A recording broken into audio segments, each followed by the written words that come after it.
Active India में आपका हार्दिक स्वागत है। एक्टिव टीम के साथ मैं शंकर दीवान।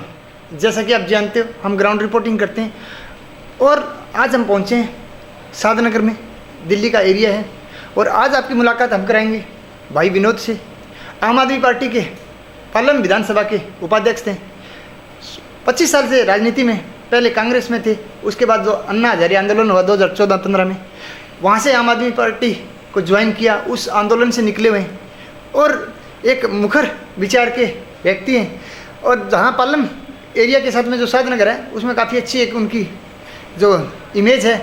इस बार चुनाव लड़ने का विचार कर रहे हैं, इसलिए हम उस मुद्दे को जानने के लिए और उनका विज़न क्या है, उस विज़न को जानने के लिए आज हम पहुँचे हैं शादनगर में और बातचीत करेंगे भाई साहब से और जानेंगे कि उनका शादनगर को लेकर क्या विज़न है। साथ में दिल्ली की जो गवर्नमेंट है उस पॉलिसी में भी एक दो के इस बारे में हम बातचीत करेंगे।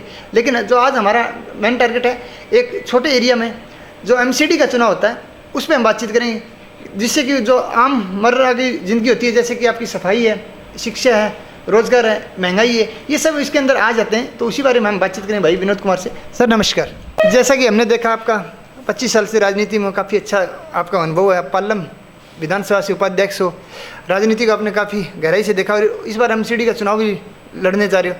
तो सर क्या विज़न है आपका? सबसे पहले मैं बात करूँगा शिक्षा की। तो शिक्षा को लेकर आपका क्या विज़न है? मैंने सुना है कि आम आदमी पार्टी ने शिक्षा पर काफ़ी अच्छा काम किया। बिल्कुल, मैं आपके चैनल के माध्यम से बताना चाहूँगा कि जैसे जब से अरविंद केजरीवाल जी की सरकार दिल्ली में आई है, तो सबसे महत्वपूर्ण जो कार्य उन्होंने शिक्षा के सुधार के लिए किए हैं।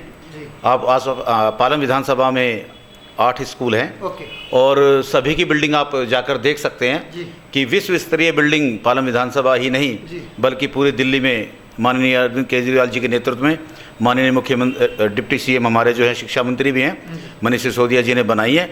और उसी स्तर को आगे बढ़ाते हुए हम चाहते हैं कि यदि एमसीडी में हमारी सरकार आती है, हमारे नुमाइंदे चुनकर आते हैं, तो जो निगम के स्कूलों की जो खस्ता हालत है, आज वहाँ बच्चा एडमिशन लेना नहीं चाहता, हम वही शिक्षा प्रणाली, वही शिक्षा का स्तर, वही स्कूल बिल्डिंग का लेवल हम एमसीडी के स्कूलों में भी लागू करेंगे।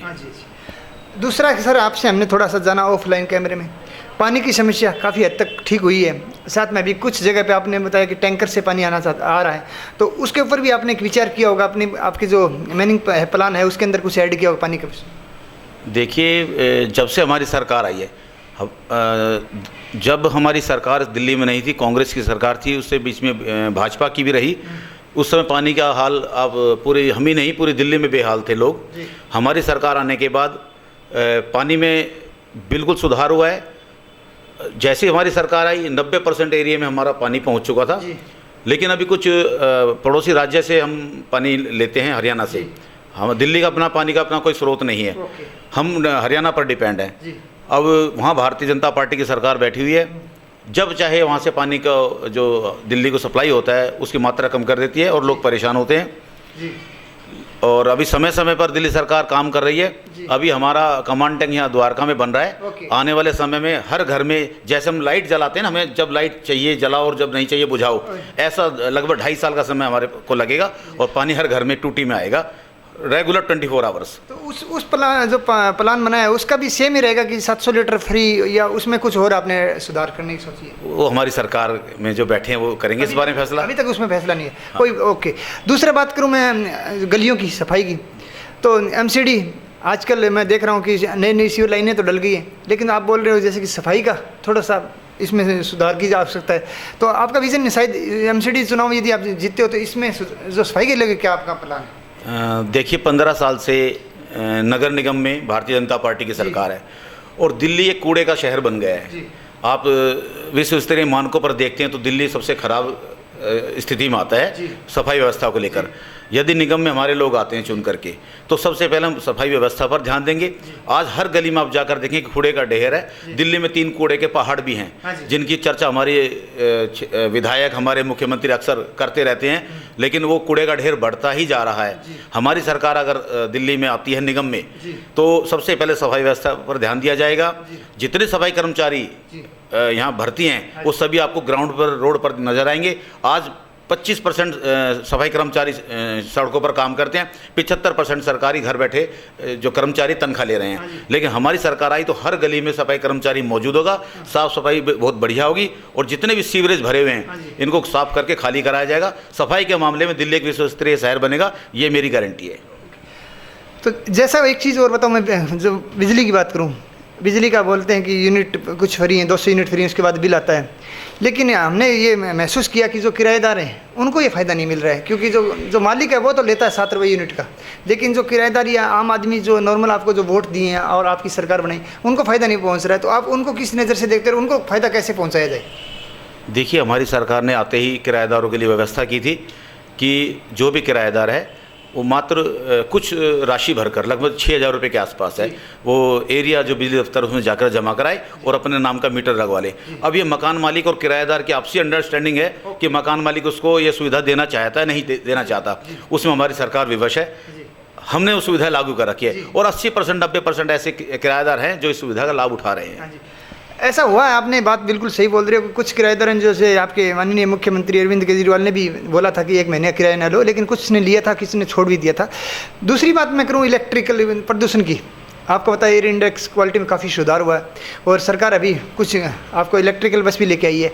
और अभी मैंने देखा कि दिल्ली में करीब 3 जगह इलेक्ट्रिकल आपने चार्जर भी लगाए।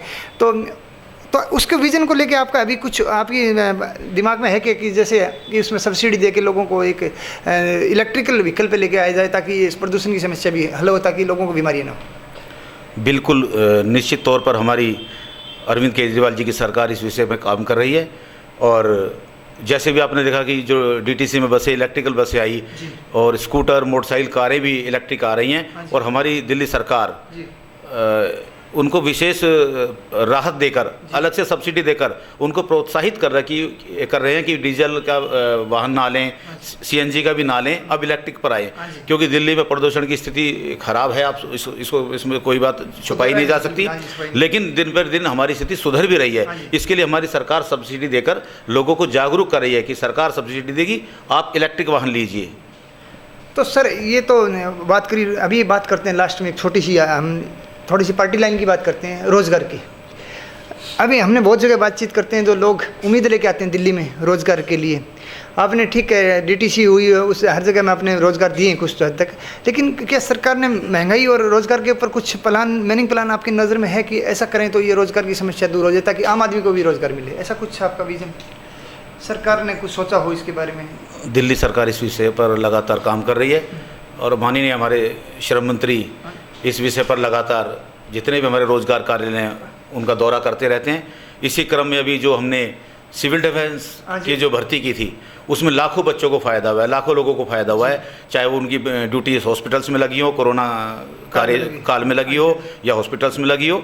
लाखों बच्चों को रोज़गार, यहाँ लाखों लोगों को रोज़गार हमारी सरकार ने दिया है और इसी क्रम में हमारी सरकार निश्चित रूप से भी आगे और काम कर रही है। आने वाले समय में आपको पता लगेगा।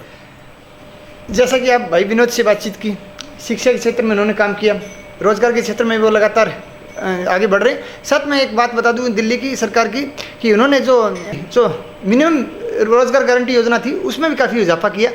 जो 9,000 की करीब थी उसको 13,000 किया। ये एक आम आदमी के लिए काफ़ी फ़ायदेमंद रही।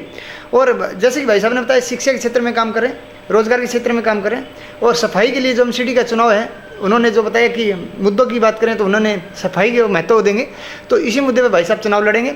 और जनता से हमारी ये अपील है कि अच्छे आदमी को चुने, शिक्षित आदमी को चुने, ताकि जो एरिया का विकास हो और जो सफाई यदि होगी तो आपको जो बीमारियां नहीं होंगी। आज बस इतना ही, कल फिर मिलेंगे एक नई मुहिम के साथ। तब तक के लिए जय हिंद, जय भारत। आप हमारे चैनल को लाइक, शेयर और सब्सक्राइब जरूर करें। वंदे मातरम, नमस्कार।